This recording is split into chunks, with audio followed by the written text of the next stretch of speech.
The first hours. The sun goes out. Not all the way, not yet, but enough. 1 second ago, you were drumming your fingers on the steering wheel, squinting against the afternoon glare. Now the glare is gone. You look up through the windshield. The sky is still blue, completely, perfectly blue. But the sun is wrong. It's still there. It's just the color of a dying coal. Brownish orange, dim. Like someone turned a dial from 100 down to 60 and forgot to stop. Your engine dies. Every engine dies. All 6 lanes at once, 100 cars going silent in under 3 seconds. No sputtering, no warning lights, just off. You sit there for 4 full seconds. You don't move. Then you get out. Everyone gets out. The man in the pickup 2 cars ahead. The woman in the gray Honda to your left. A teenager still holding his phone, screen black, useless. You stand on the overpass asphalt and you all look up at the same thing. Nobody speaks. Long shadows stretch across the hood of every car. Shadows that belong to late October at 4 p.m. Not to a clear afternoon in the middle of the day. The light is wrong. The angle is wrong. Your brain keeps telling you it's almost sunset. Your brain is lying. You hold your hand up in front of your face. The light hits your palm. It's warm-colored but thin, weak, like standing under a 40-watt bulb. Someone says, "What is that?" Not a question, just words falling out of a mouth. You check your phone. Dead. You check your watch, the cheap Casio you wear because it takes a beating, and the second hand is still moving. 2:17 p.m. It is 2:17 in the afternoon. The temperature drops, not slowly. You feel it on the back of your neck first, then your arms. The overpass offers no shelter, no trees, no walls. 4 degrees in less than an hour is what the body feels as a cold hand pressing flat against your chest. You zip your jacket. You watch your breath appear in front of your face for the first time today. Down below, the city is dark. Traffic lights out. Buildings dark. Every lit window gone at once. Hundreds of people stand among hundreds of dead cars under a sky that should be bright and isn't. Hands raised, heads tilted. All of you staring at the thing in the sky that used to be the sun. It doesn't get brighter. Day 1. You walk off the overpass on foot.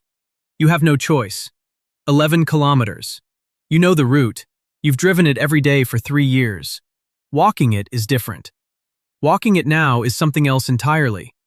The street below the overpass is wide and completely dark. Every traffic light is dead. Black poles, black housings, nothing. People have moved off the sidewalks onto the road itself, spreading out in loose clusters, nobody sure which direction is safe. You join them without deciding to. The amber sky above gives just enough light to see 10 meters ahead, no more. Your jacket isn't enough. 8 degrees and dropping. You can feel the drop, not like weather, like something being subtracted. You pass a convenience store at the corner of Delwood and 5th. The front window is gone. Glass across the sidewalk in a fan shape, still settling. Inside, a single phone flashlight sweeps back and forth. Shadows of hands pulling things off shelves. Nobody stopping anyone. You keep walking. 2 blocks later, a gas station. The forecourt is loud. Maybe 30 people, maybe 40. You can't count them because they keep moving. Someone has 3 red jerry cans and won't let go. A man in a yellow vest shoves him from the left. The cans hit the ground. Everyone dives. You do not stop.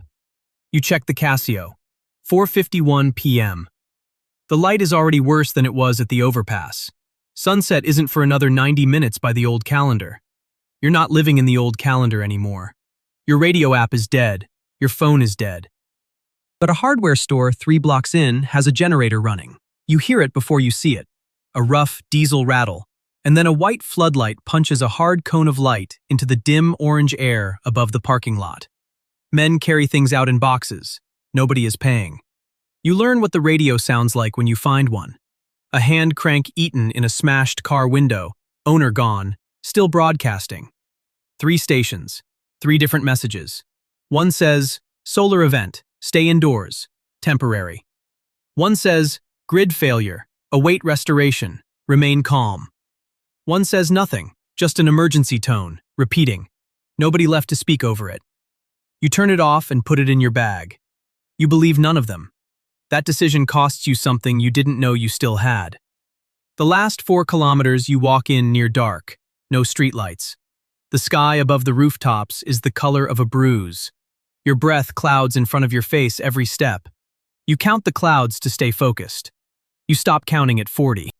You reach your front door at 6:22 p.m. The house is cold. 1 week. 7 days in, the sun rises like a sick thing. Pale. Distant. A 45% version of what it was. You know the number because someone 4 doors down has a shortwave radio and a notebook, and he reads it aloud every morning at the steel drum in Dave's driveway. You stopped asking his name after day 3. Names feel like a different world. The drum is a 200-liter metal barrel, cut open at the top, punched through with a tire iron for airflow. It burns chair legs and cabinet doors and a bookcase that nobody wanted to keep. The smoke is thick and brown. Your coat smells like it permanently. 4 households, 7 adults, 2 kids, 1 drum. Breath rises in white plumes above all of you. The houses behind the huddle are completely dark. Windows frosted opaque from the inside out. The glass gone a milky gray-white that makes them look blind. A child's bicycle lies on its side in the gutter, already crusted with frost, handlebars catching the firelight orange. Your indoor thermometer read 3 degrees Celsius this morning at 6 a.m. You wrote it in pencil on the kitchen wall, because paper moves and walls don't. The food situation is simpler and worse. 1 tin of beans between 4 people. You open it yourself with a P38 can opener on a folding table next to the drum. 400 grams. Roughly 180 calories per person. You split it cold because heating it wastes fuel. Nobody says anything while they eat. You don't either. The fuel situation is the problem you've been circling for 2 days. There are 3 full 5-liter cans of Coleman camp fuel in the garage.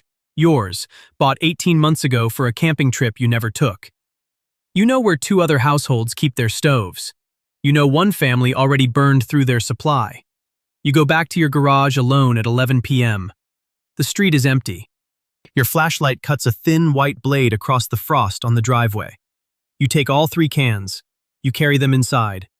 You don't mention them at the drum the next morning.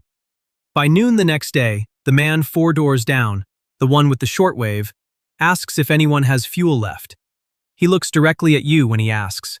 Not accusing, just tired, hoping. You say no. He nods. He doesn't come back to the drum after that. You learn that a lie doesn't feel like a lie when you're cold enough. You learn it feels like arithmetic. You learn it stays with you anyway. The fire pops. Sparks lift and die. You hold your hands 6 inches from the heat, and you think about the camping trip you never took. Not anymore. 1 month. The sun is a smear, a pale thumbprint on pewter. At noon, it sits 11 degrees above the horizon and gives no warmth at all, just enough light to see by, barely. You've stopped looking up at it. Looking up is something you did in a different life. Surface temperature, minus 18 degrees Celsius at midday. Wind chill on the open highway, minus 27 degrees Celsius. You know this because the caravan has 2 thermometers and you are one of the people who checks them. You locked your front door at 5 a.m. Key in, turn, click. You stood there for 3 seconds holding the handle. Inside, a couch, a bookshelf, a mug still on the counter. You left the key in the lock. There was no reason to take it. Your 35-liter pack weighs 14 kilograms. A sleeping bag rated to minus 20 degrees Celsius. 4 days of food. The topographic map in a waterproof sleeve. A 200-milliliter bottle of ibuprofen. A folding knife. That's it. That's all of it. You are 200 people on a snow-buried 4-lane highway. The abandoned cars on both shoulders are buried to their door handles. Just white humps in a row like grave markers. A highway sign still points northeast toward a city name nobody is walking to. The column moves at roughly 3 kilometers per hour. Sleds, shopping carts, one woman pulling a child on a plastic toboggan. You walk near the front. You carry the map. That's the thing that made you an organizer. Not strength, not weapons. A printed topographic map of the 90-kilometer route and the fact that you'd studied it for 2 days before anyone else thought to. You learn to read a column. You learn when it's slowing before anyone shouts back. You learn to feel 200 people the way you used to feel traffic. The route runs south. The destination is a decommissioned coal mine with residual geothermal vents, an underground temperature of roughly 12 degrees Celsius year-round. 90 kilometers. At current pace, 6 days minimum. On day 2, a man near the back collapses. Hypothermia. Core temp below 35 degrees Celsius. He's shaking so hard he can't hold a cup. You don't wait for someone else to act. You pull 2 thermal blankets from his own sled, wrap him, get 4 people to carry him. You ration his load among 6 carts. You keep moving. He survives the night. You don't think about the man with the shortwave. You think about him anyway. The column moves. Breath rises in 200 white plumes against the gray sky. The sun slides sideways and sets at 2 p.m. You check the map. You mark the distance. 73 kilometers left. You keep walking. 6 months. The grow lights never turn off. Not fully. You run them on an 18-to-6 cycle. 18 hours on, 6 hours dim, and after 6 months underground, you've stopped tracking day and night by anything else. The 400-watt LED panels cast everything in purple-white. Your skin looks wrong in it. Everyone's does. You move along the hydroponic rows at 0600. Headlamp on, work gloves, 4 layers under a canvas vest with a cracked zipper you've sewn shut twice. The PVC trays stretch 30 meters in each direction, root systems hanging white and thread-like in the nutrient solution. You check the pH strips. 6.1. Good. You check the reservoir float valves. You check for root rot. Brown slime at the base means you lose the tray. You've lost 4 trays this week. You note it in the log. Water drips from the rock ceiling into a row of 5-liter buckets. You empty them every 4 hours. The tunnel smells like wet soil and diesel, and something green and alive that has no business being here. The generator runs in chamber 7, 2 levels down. A salvaged 22-kilowatt unit burning filtered waste cooking oil, fryer grease mostly, collected from every restaurant supply depot within 40 kilometers before the surface became impassable. It runs 14 hours a day. The other 10 hours you run on battery reserve. You know its sound the way you once knew your own heartbeat. Any change in pitch and you're already moving toward it. 1,400 people live in this mine across 3 levels. You manage 600 square meters of growing beds. That math is brutal, and you don't say it out loud. Elena died on day 11 underground. Pneumonia. The tunnel damp got into her chest and her fever hit 40.3 degrees Celsius, and there was no course of antibiotics left that hadn't already been used. She managed the hydroponic system before you. She'd been a greenhouse researcher. She had 2 notebooks. You found them soaked through, the ink gone, the pages fused. You held them for a moment, then you set them down and kept working. You learned her system by doing it wrong first. You lost a full tray of spinach. Then you learned. You learn what dying roots smell like. You learn which lettuce varieties bolt fastest in low light. You learn that kale at 14 degrees Celsius grows slower but doesn't wilt. You don't learn these things from books. You learn them from the plants themselves, the way they lean or collapse or go pale at the edges. Outside, 2 meters of snow cover the entrance shaft. The sun appears for 4 hours. It's a gray disk, almost no color, like a coin seen through dirty water. Nobody goes up unless they have to. You don't go up. You check the next tray. The roots are clean and white. You mark it good in the log and move on. 1 year. The chart goes up on a Tuesday, or what you're calling Tuesday. You stopped trusting the calendar 6 months ago, but the rhythm of it still helps people. The man who runs the fuel inventory, stocky, maybe 50, always wears a red wool hat with a hole above the left ear, pins it to the tunnel wall under the single hanging bulb in chamber 3. He doesn't say anything. He just steps back and lets you read it. You read it 3 times. 11 weeks. At current draw, the generator, the grow lights, the ventilation fans, the water pumps, you have 11 weeks of diesel left. The chart has a red line drawn in heavy marker, a threshold. The red line is already behind you. The tunnel is quiet. 4 other people stand next to you in heavy coats, breath clouding white in the bulb light. Nobody speaks. Behind them, one section of the hydroponic run is already dark. You can see it from here. The lights off, the trays empty, a 12-meter stretch of dead space where yesterday there was purple-white glow and white roots hanging in solution. Someone already started cutting. Whoever it was, they did it before the meeting. Good. You would have done the same. You do the math in your head. 1,400 people. 600 square meters of beds. 11 weeks at current draw. You have no more fryer grease within reach. The last depot run was 40 kilometers and it came back a quarter full. You make the call alone. No vote. There is no time for a vote, and you know what a vote does to frightened people in a tunnel. It turns into a fight. And a fight burns calories, and calories are now the unit this whole operation runs on. You cut the grow lights from 18 hours to 9. You write it in the log in black marker. 9-hour cycle effective immediately. Then you write the second number underneath it. Harvest yield drops by roughly half. The man in the red wool hat reads it over your shoulder. He lets out a long breath. That's the only reaction. You move on. Cutting the lights buys you time. Maybe 6 additional weeks if the ventilation load drops too. But halved yield means 1,400 people eating less starting in 4 weeks. The kale and spinach won't care about your schedule. They'll bolt or pale or collapse at the edges, and you'll lose trays, and the math will get worse. So you do the other thing. The thing that has been in the back of your head since the inventory first started looking thin. There is a fuel depot 34 kilometers north. You know it's there because you pulled a regional infrastructure map off a dead city server 8 months ago and printed it on the back of a grocery receipt. You've looked at that receipt so many times the ink has faded along the fold lines. The surface sits at minus 31 degrees Celsius average. 2 meters of snow on the entrance shaft. 4 hours of gray light that gives almost no warmth. You go up anyway. You're leading the run yourself. You tell 3 people. You leave at 0400, when the tunnel is quiet, before anyone can argue. The hatch opens. Cold hits your face like a wall.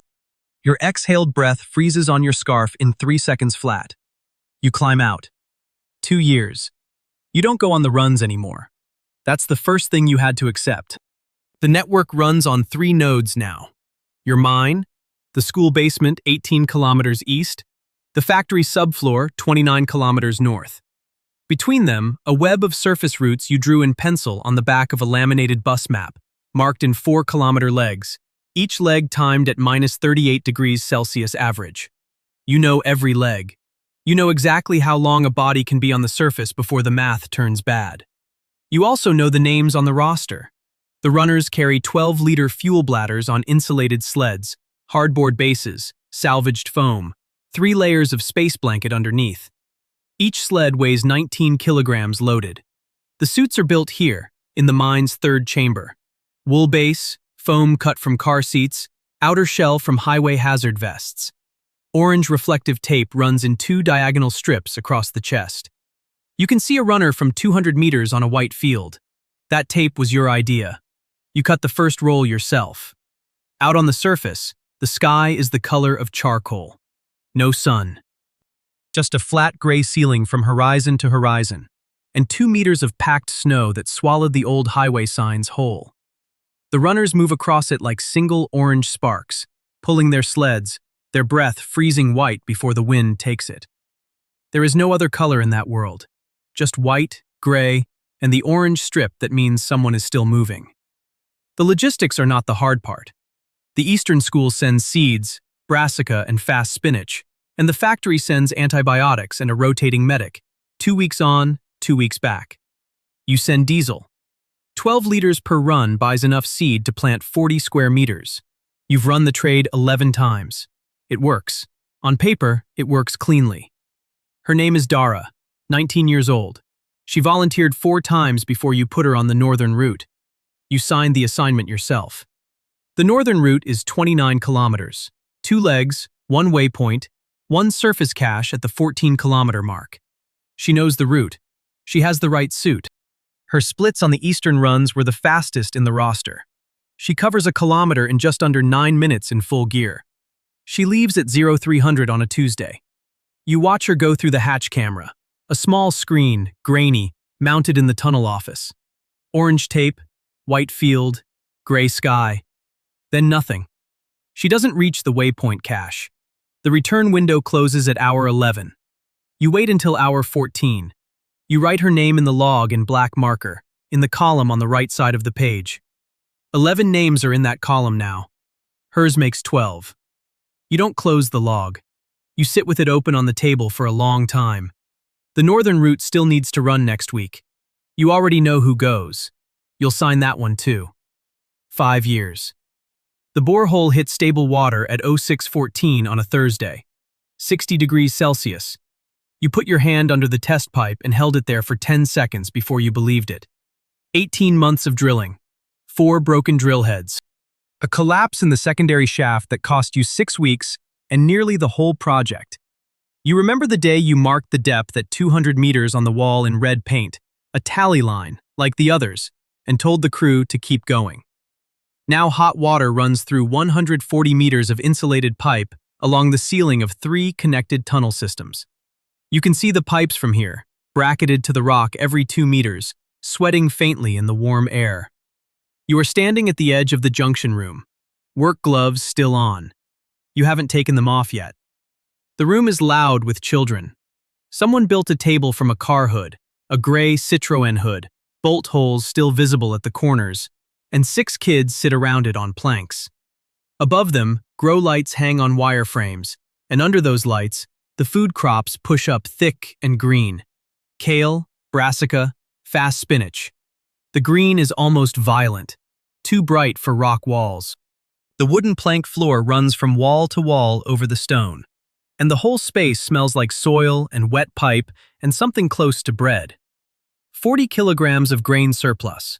First time in 5 years. It's in sealed drums in the eastern storeroom. You have not opened them. You don't know why. You just haven't. One of the children peels away from the table and crosses the floor to you. A girl, maybe 7 years old. Born here, 2 levels down, in the year after the surface temperature crossed -40 and stopped coming back. She has never been above the 3rd hatch. She knows what the sun is, the way you know what a Roman aqueduct is. A fact, not a thing. She asks you what a summer afternoon felt like. You open your mouth. You think of something warm, a specific thing, but the word for it doesn't come. Not the temperature, not the light. Something smaller. The smell of asphalt after rain. The sound a screen door makes.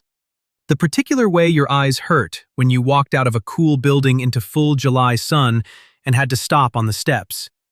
You had a name for all of it once. You don't now. You tell her it was warm. You tell her the light came from one direction. You say there were shadows. She nods like that helps. It doesn't help. You know it doesn't help. She goes back to the table.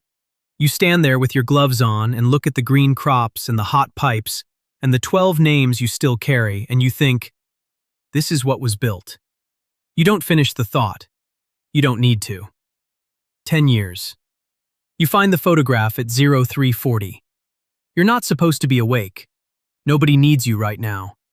The junction ambient is 17 degrees Celsius, the warmest it's been in 10 years, and the tunnel is quiet in the way it only gets between 2 and 4 in the morning, when the shift workers are at their stations and the children are asleep 2 levels down. You should be asleep. You haven't slept more than 4 hours at a stretch in years. You don't remember when that started. You just wake up at 0300 and start scanning. You're sorting a crate of salvaged coats. Standard resupply work. Someone brought up 3 bags from the eastern cache yesterday, old surface gear, and the coats need to be checked for insulation damage and reissued. You do it because your hands need something to do. The photograph is in the left chest pocket of a gray parka, size large, collar worn to threads, 10 by 15 centimeters, color print. The edges have faded to pale yellow, like old newspaper, but the center holds. A backyard, summer. A barbecue in the right corner, smoke just visible. Green grass, the actual color green, the kind that grows under real sunlight, saturated in a way your grow lamps have never matched. 5 people around a table. They are squinting. That detail stops you. They are squinting because the light is too much. Because the sun is full and high, and nobody has thought once about whether it will come back tomorrow. You sit down on the wooden bench at the tunnel junction. You hold the photograph up toward the grow lamp above you. The magenta-purple light falls across your hands. You can see every line on your knuckles. You can see the faded colors in the print trying to hold on. You look at the people in the photograph for a long time. You don't know them.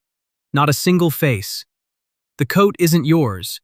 You don't know whose it was. These people are strangers at a table in a yard that no longer exists, in a summer that ended, and they are squinting at a sun that went dark, and they have no idea. That's what gets you. Not grief, not loss, something quieter. You are the one who knows what happened to them. You are the one still here.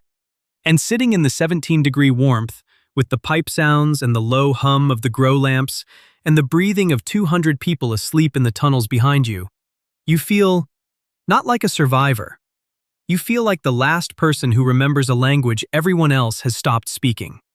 Not anymore. That's not right either. There are others. You know there are others. But at 0340, holding a stranger's photograph under a purple lamp, with your hands that can't stop moving, and your eyes that won't stop counting, you can't find them. You set the photograph on the bench beside you. You pick up the next coat. You check the insulation seams. You keep going. That's all there is. You keep going. She pins the last white sheet to the line, smoothing it flat with practiced hands. The afternoon is bright, impossibly bright. Yet when she tilts her face upward, she notices something, a subtle cooling, a dimming she can't quite name. She squints against the glare of the low winter sun, drumming her fingers against her thigh, waiting for warmth that doesn't come. Tomorrow she will notice it again. The cycle continues.